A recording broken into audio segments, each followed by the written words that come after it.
Happy New Year, everyone. I hope you all have a great start to the new year. So, I'm back with another video on visitor visa to Canada.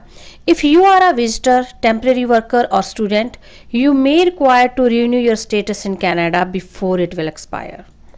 Why, when, where, how? Not sure? Stay tuned until the end, you will be expert on that. Hello everyone, welcome to Canadian Charisma. Hope you all doing great and staying safe. If you are new here, I provide information and free advice about Canadian immigration and help people to apply for Canada PR, which can save them a lot of money. Without a further delay, let's start today's video. If you want to extend your stay as a visitor or change your status, for example from an international student to a visitor or worker to a visitor, you must apply for a document called Visitor Record. Visitor Record is a document that gives you a status in Canada and allows you to remain in Canada legally. Why do you need that visitor record?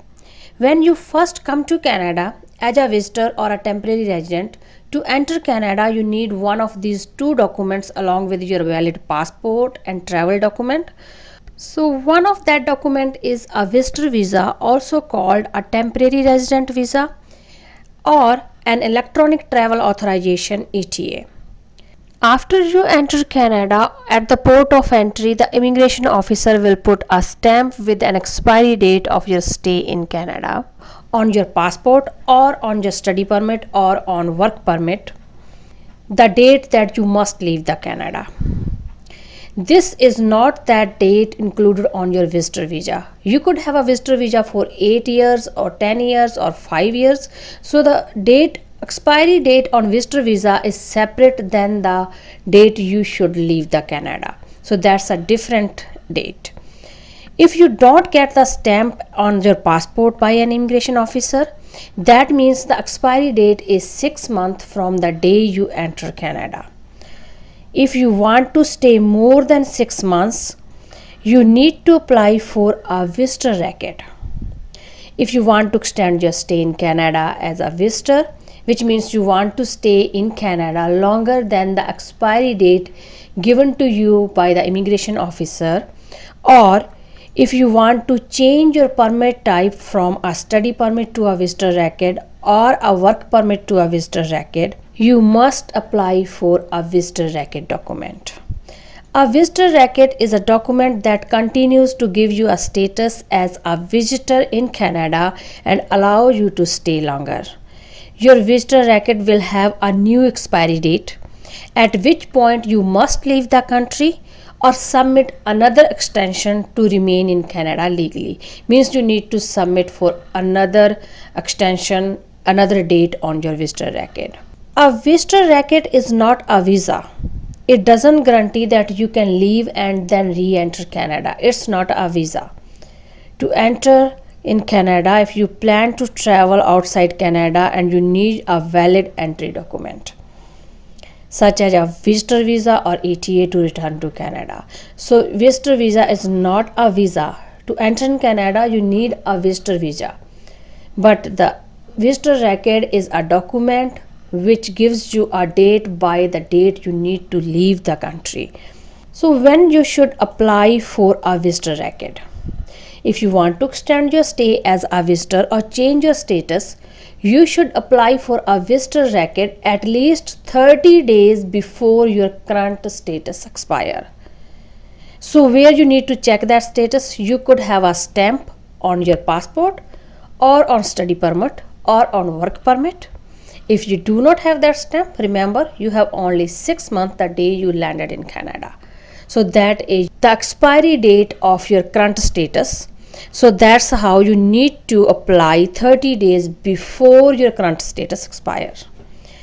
But in case your status has expired, you may be able to restore your status as a visitor, student or worker within 90 days of losing it.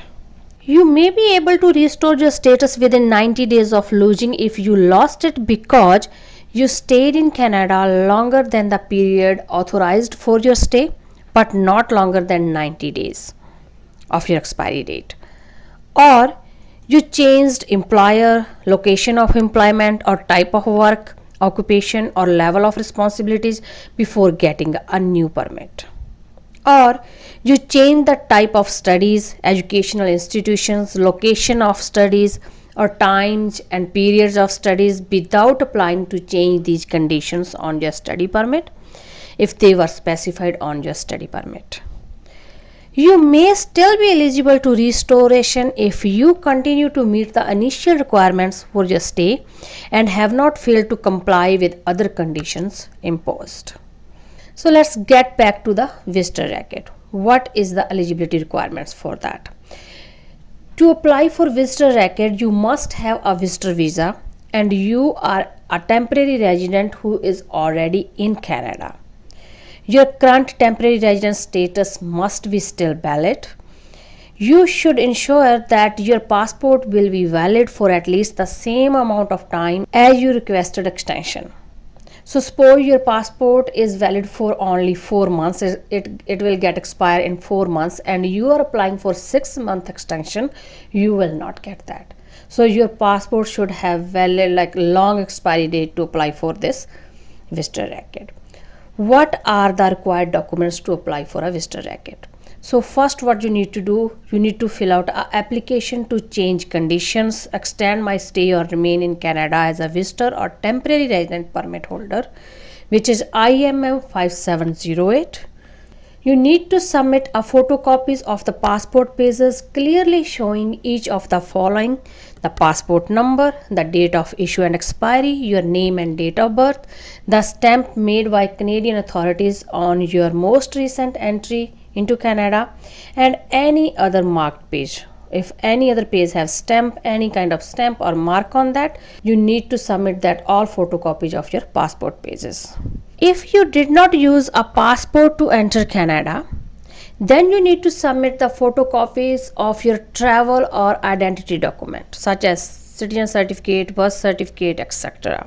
You need to submit proof of your current status in Canada, means a photocopy of your current immigration document. It could be a study permit, work permit, whatever you have. Another thing, you need to submit a letter explaining full details on why you want to stay longer. So you need to tell them that why you want to stay longer, so that you need to explain in a letter and submit that. Another thing, evidence on how you will support yourself or be supported in Canada and how you will pay for transportation to leave Canada, such as your grantor's letter or bank statement indicating the account holder's name and account number. So you need to provide the financial evidence to them that you can support yourself while you are staying in Canada.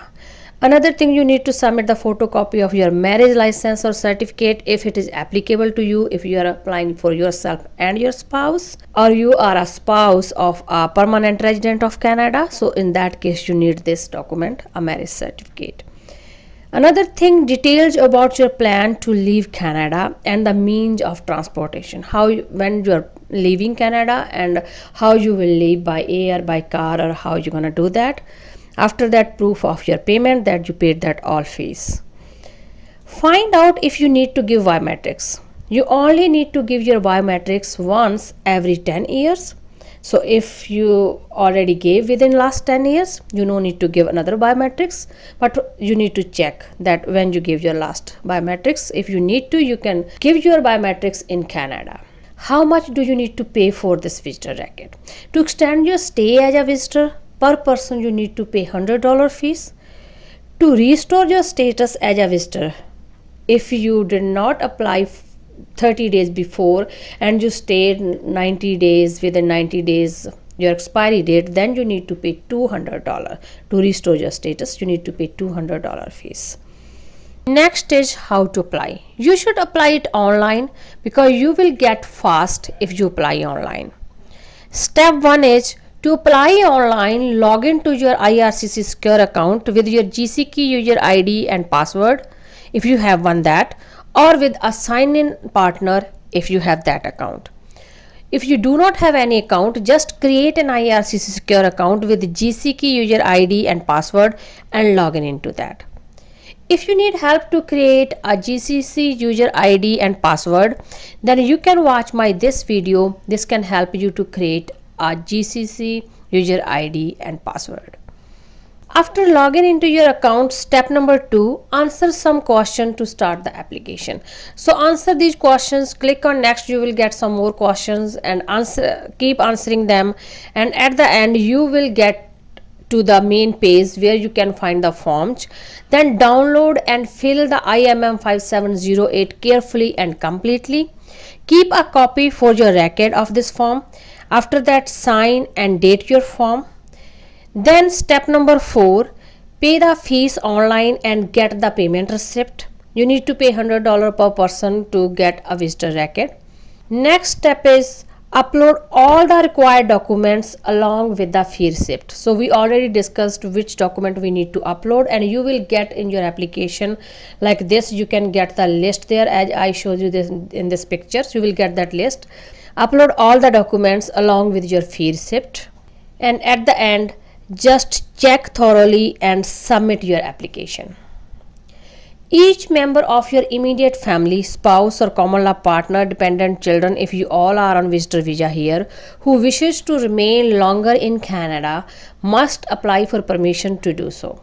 If you all apply at the same time for an extension, each person has to submit a separate application form.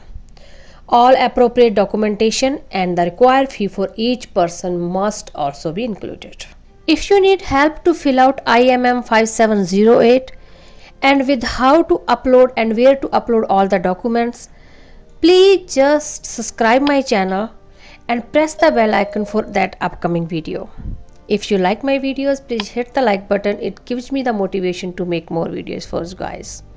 If you have any question, please feel free to leave me a comment below, DM me on Instagram or email me on canadiancharisma@yahoo.com. I will try my best to answer you as soon as possible. See you in next video. Until then, stay positive, stay safe, stay connected. Thanks for watching this video.